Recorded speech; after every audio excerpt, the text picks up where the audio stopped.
E aí galera, tudo bem com vocês? Vamos aí para mais um giro de notícias sobre o Cruzeiro com questões importantes que têm movimentado o ambiente do nosso clube. Meu nome é Emerson Araújo, esse é o canal 6x1 e desde o início eu peço para você deixar o like no vídeo, se inscrever no canal caso ainda não seja inscrito e usar os comentários para opinar sobre cada um dos assuntos. Vamos começar falando brevemente sobre o time, que perdeu na última sexta por Confiança e só joga na quarta-feira contra o América. O Cruzeiro treina nessa segunda-feira à tarde lá na Toca da Raposa e o Filipão deve começar a definir o time para o clássico, lembrando que esse é o último clássico que o Cruzeiro vai jogar na temporada e a gente não ganhou nenhum dos clássicos anteriores, nem contra a América, nem o único clássico feito contra o Atlético, tá? E desde 91 que o Cruzeiro não passa uma temporada inteira sem ganhar um clássico. Com o fechamento da 24ª rodada, podemos constatar que para o sonho do G4 foi um desastre pra gente, visto que perdemos mais uma posição, caindo para 16º, e a distância para o quarto lugar foi para 12 pontos. Mas pensando na luta contra o rebaixamento, não foi ruim porque nenhum dos times que está no Z4 venceu. A gente está 7 pontos acima do Náutico, que é o primeiro time na zona da degola.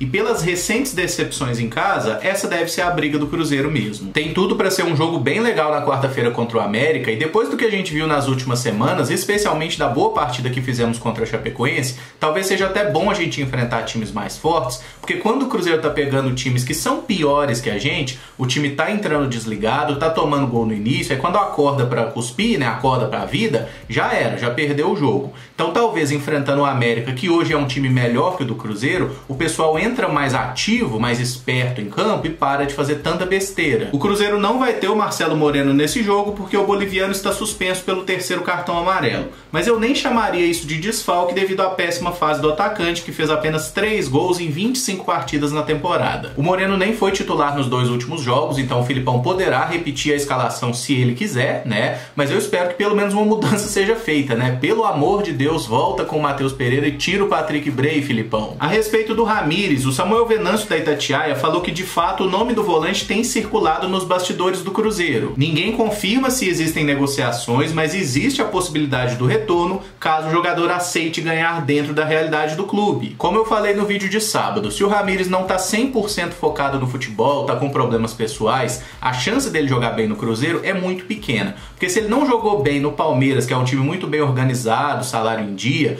do jeito que o Cruzeiro tá, com a pressão que a gente tá e no desespero que o time tá, que provavelmente vai ficar mais um ano na Série B, é muito difícil ele render aqui. Se ele de fato for contratado, eu vou torcer muito pra dar certo. Eu gosto do Ramires pra caramba. Algumas das minhas melhores lembranças do Cruzeiro no Mineirão tem o Ramires como protagonista, mas é aquele negócio, se eu fosse um diretor do Cruzeiro pensar em contratar o Ramires, eu não contrataria nesse momento. E lembrando que para poder contratar o Ramires ou qualquer outro jogador, o Cruzeiro primeiro tem que resolver aquela dívida, com o PSTC do Paraná referente à venda do Bruno Viana, um valor que a gente não repassou. O Cruzeiro nesse momento está proibido de contratar jogadores. Se resolver esse problema da dívida, poderá voltar a fazê-lo. É a terceira punição que o Cruzeiro toma esse ano, todas por débitos da era Gilvan. E falando em diretorias, o presidente Sérgio concedeu entrevista ao UOL Sport e falou que sonha em ver os cartolas da última gestão na cadeia, que não pode prometer o acesso nessa temporada, mas que acredita até o final. Acho que todos que amamos o Cruzeiro compartilhamos desse sonho aí do presidente, de que de fato as pessoas que quase acabaram com o nosso clube paguem por seus erros e por seus crimes, e eu concordo com a visão do Sérgio nessa questão de que enquanto tem bambu tem flecha, a gente não deve jogar a toalha enquanto tiver 1% de chance matemática, por mais que a gente saiba também que seja muito complicado o acesso e que provavelmente teremos outro ano de Série B. O presidente também destacou algo que eu até comentei no 6x1 Responde de ontem, que jogadores que ganham acima do teto terão que fazer uma nova readequação salarial para a próxima temporada, caso a gente realmente não suba. Olhando para o elenco de hoje, tem alguns jogadores que de fato têm salários acima do teto. Eu acho que a gente pode falar do Fábio, do Léo, do Manuel, do Dedé, ali no meio campo o Jadson, o Oreiudo, o Henrique, lá no ataque tem o Marcelo Moreno, o Sassá e o William Potker. Com certeza esses jogadores ganham mais de 150 mil, outros também pode ser, mas eu realmente não sei. E a pergunta que eu faço para vocês é o seguinte: se esses caras não quiserem fazer a readequação salarial e quiserem ir embora do Cruzeiro, quantos vão de fato fazer falta no time? Porque de todos os nomes que eu falei aqui,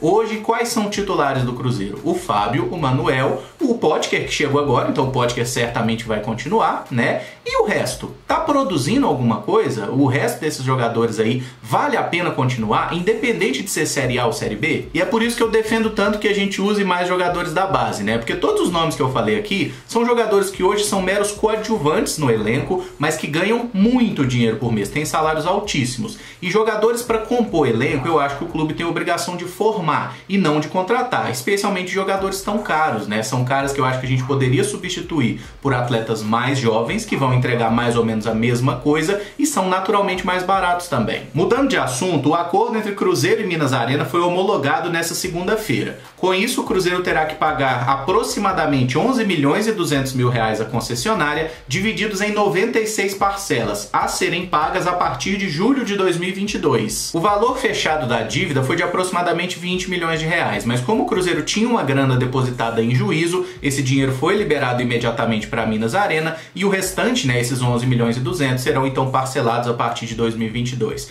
Acho ótimo que isso esteja resolvido, o Mineirão é a casa do Cruzeiro e vai continuar sendo. É um problema a menos e acho que a gente não deve culpar o Mineirão, o estádio, o campo, pela nossa incompetência nos jogos dentro de casa, tá? Porque se a gente entrar desligado, com salto alto, sem prestar atenção no adversário, o Cruzeiro pode mandar jogo no Mineirão, no Independência, na Arena do Jacaré, em Marte, que vai perder do mesmo jeito. Hoje é dia de eleição no Cruzeiro. Serão escolhidos os novos membros do Conselho Administrativo e do Conselho Fiscal, a partir das 18 horas no Barro Preto. A votação será presencial e existem duas chapas inscritas. A chapa Somos Todos Cruzeiro tem como presidente do conselho Najib Simões, atual vice de Paulo Pedrosa. São os candidatos da situação e têm em seu histórico ligações bem próximas com integrantes da família União, o grupo político do ex-presidente Wagner. Já a oposição é a chapa Renovação e Transparência, que tem como presidente Giovanni Baroni e vice Paulo Cifuentes. Os dois são candidatos derrotados na eleição do Pedrosa. Eles contam com apoios importantes, como o do Pedro Lourenço, que gravou um vídeo em apoio à candidatura recentemente. Nós não votamos e até por isso não precisamos escolher lado nesse tipo de eleição, mas parece bem óbvio que, analisando as duas candidaturas, tem uma chapa que está preocupada com o Cruzeiro e outra chapa que está preocupada com o bem do seu grupo político. É só ver que o pessoal que está no poder hoje, o Pedrosa, o Najib, que é vice dele, a única coisa que o Conselho do Cruzeiro tentou fazer efetivamente foi passar aquele negócio e preencher a vaga de conselheiros natos, algo que beneficiaria e muito integrantes da família União. Então vamos aguardar o que acontece nesse pleito de mais tarde. Hoje à noite ainda provavelmente teremos o resultado. Os eleitos vão cumprir os seus mandatos aí até o fim de 2023 e convenhamos, né? Essa não é uma escolha difícil. E para fechar, no sábado à tarde o Cruzeiro jogou contra o Internacional pelo Brasileirão Sub-20 e, como era de se esperar, perdeu mais uma, dessa vez por 2-1.